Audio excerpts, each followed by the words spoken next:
Om de maitidsvakantie een week uit aanzet en een soort Friese mei wintersportvakantie gaan, is het topdrokte bij Skieskwallen. Er worden extra lessen naam, maar ook de uitrusting moet nog gecheckt worden.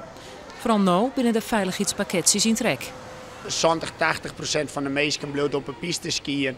Maar die 30% die het afpiste gaat, die vraagt naar de verhuur van die afpiste spullen, zoals lawinepiepers, avalon, airbags. Ja, die wordt nou wel groter. Ik ben op zoek naar wat apparatuur om mooie afpiste te gaan.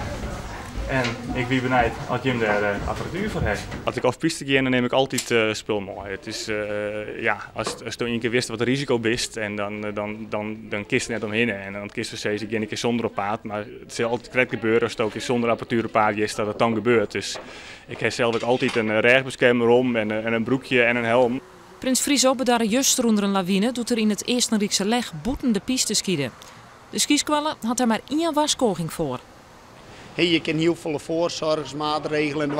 Er zijn piepers om, avalons om, lawinegevaar checken. Nou, bij nou lawinegevaar 4 uur. Dat is het enige wat er is. Ja, en dan ga je in principe net af piste skiën. Het gebeurt elke keer wel een paar keer dat de mensen onder sneeuw daarin. Ja, op zich dit is wel heel slim natuurlijk dat hij. Maar misschien hoe dat weer aanredt bij hem. Maar we hebben nog wel zoiets. We zijn al zo jaren te skiën en nooit een helm op. En nog hebben we toch wel zoiets, we moeten nog haast alles een helm op hebben, want het skiën dat ik haast iedereen een helm op heeft. Het skiën net verplicht wijzen, maar ja, we moeten het allemaal zo. Het nijs de prins helpt bij Dokkum Sikko Zand een soort herinneringsnijpoppen.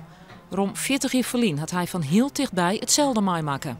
Dan krijg je het hele beeld, het hele scenario, dat komt dan weer een flits voorbij en dan denk je verdraai naar aan toe. Ja, dat is niet niks. Ik weet waarover men het heeft en dan zie je daar zelf weer ploeteren met elkaar om te overleven als het ware, ja.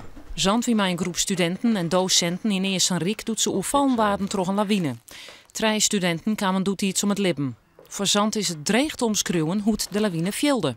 Dat is een plont sneeuw die over je heen komt of die je meeneemt en dat is een lawine. En de mensen die daarbij betrokken zijn, die kunnen eigenlijk alleen maar het verhaal verwoorden, maar de emotie, de gevoelens daarin, die kun je niet verwoorden. Dat is zo onbeschrijfelijk.